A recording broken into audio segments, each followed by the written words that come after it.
Hey guys, let's get more news from Warriors, but first, don't forget to subscribe to the channel and leave your like.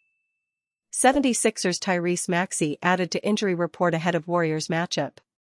The Philadelphia 76ers are juggling a load of injuries as they approach the All-Star break in the 2023-24 season. Joel Embiid's meniscus issue is the biggest injury plaguing the Sixers, but numerous other starters have missed a heap of games. Now, Tyrese Maxey is in jeopardy of missing Philly's upcoming home game against the Golden State Warriors. Maxey was added to the injury report and is now listed as questionable due to illness. He was not in attendance at the 76ers morning shoot-around.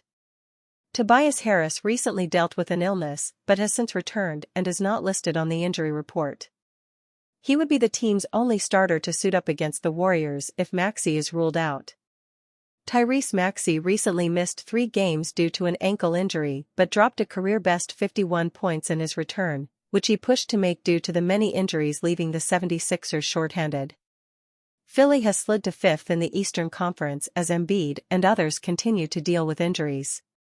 Against the Warriors, the 76ers will be without Embiid, Nico Batum, left hamstring strain, DeAnthony Melton, back, lumbar spine stress response, and Robert Covington, left knee bone bruise, against the Warriors. Some good news for Philly is that Paul Reed, who has started in place of Embiid and played through sickness, is feeling much better. For Golden State, Chris Paul and Gary Payton II remain sidelined due to a left hand fracture and left hamstring strain, respectively. Andrew Wiggins, left ankle contusion, is listed as probable, and Draymond Green, right knee contusion, is listed as questionable. Defensive ace nearing Golden State Warriors return amid trade speculation. Golden State Warriors guard Gary Payton II is nearing a return to the floor, with the defensive ace having missed 14 consecutive games since injuring his hamstring against the Orlando Magic on January 2. In a statement from the franchise on Tuesday, Payton has returned to practice with the team and will be listed as day-to-day as he continues to increase his workload before a return to the court. While Monday's 109-98 victory over the Brooklyn Nets was one of their best defensive efforts of the season, the Warriors have largely struggled on that end in the absence of Payton and previously Draymond Green. Golden State ranks 26th in defensive rating over the last 15 games, though that's an improvement on what was league worst for a reasonable period of time. Payton, one of the league's best perimeter defenders, should boost a defense that's also been without Andrew Wiggins over the last game and a half. Although Payton's return is a major positive, there remain some queries on his body, having missed a significant chunk of time with various injuries. The 31-year-old has played in just 38 of a possible 129 regular season games since the start of 2022-23. Payton has played 16 games this season, but just 2 of the past 29, averaging 5.4 points, 3.0 rebounds, and 1.1 steals in 16.3 minutes per game. According to Clutch Point's Brett Siegel, Payton is still a name to monitor ahead of Thursday's trade deadline. If the Warriors are to make a move at the NBA trade deadline, it would likely involve smaller contracts. This puts Gary Payton II and veteran Dario Saric in the discussion to be moved. Payton is on a $8.7 million deal this season and has a $9.1 million player option for 2024-25. Given the health issues since signing his current deal, one would expect Payton to pick up that option once the offseason hits. While Payton remains out, Wiggins is probable to return against the 76ers in Philadelphia on Wednesday, while Green has been listed as questionable with a right knee contusion. Warriors trade pitch flips Andrew Wiggins, pick for $160 million, combo forward. The Golden State Warriors need to make a trade as much as any team in the Western Conference, and they have less than 2 days remaining to do so. Greg Swartz of Bleacher Report on Tuesday, February 6, listed Golden State as the top landing spot for Portland Trail Blazers forward Jeremy Grant in return for a package centered around Andrew Wiggins and future draft compensation. Remember last season when Andrew Wiggins was shooting nearly 40% from 3, playing strong defense and helping the Warriors win a playoff series? That could be Jeremy Grant now. With Wiggins struggling, Golden State needs another forward who can defend multiple positions, shoot the lights out from 3 and be a reliable second or third scoring option every night.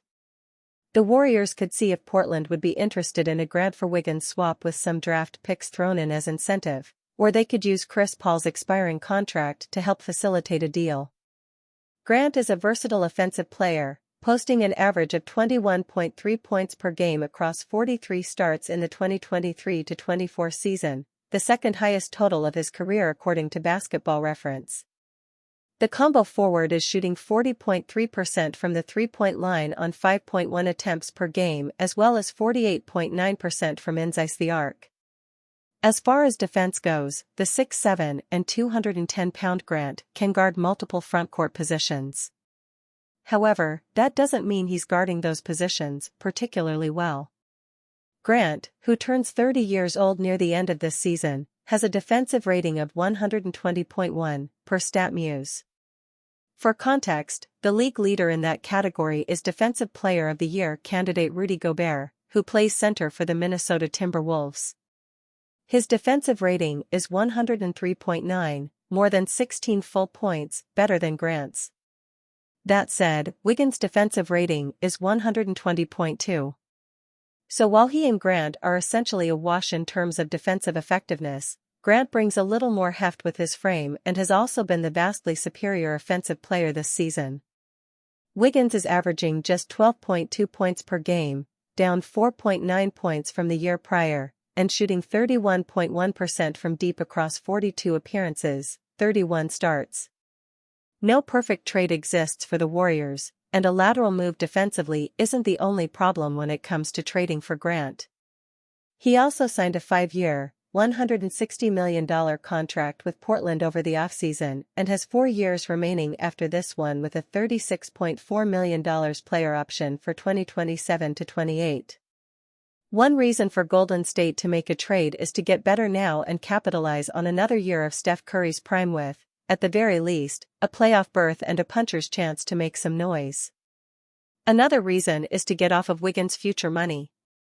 He has 3 years remaining on his $109 million deal after this season with a $30.2 million player option for 2026-27. Swapping Wiggins for Grant doesn't solve the Dubs' financial problems, but rather exacerbates them by adding more dollars over more years. However, Paul and Klay Thompson are both playing on expiring contracts. The Warriors can wipe Paul's $30 million off the books for next season by trading him before the deadline or parting ways in the offseason. Thompson is earning $43.2 million this season and will be a free agent this summer. Golden State may have no intention of parting with Thompson, but if he returns, it will certainly be at a reduced number given his play in 2023-24. The salary cap math for the Warriors will look considerably different next year if Wiggins and Paul are gone and Thompson is playing on a discount, which would render Grant's deal something the Dubs could more reasonably incorporate into their long-term plans.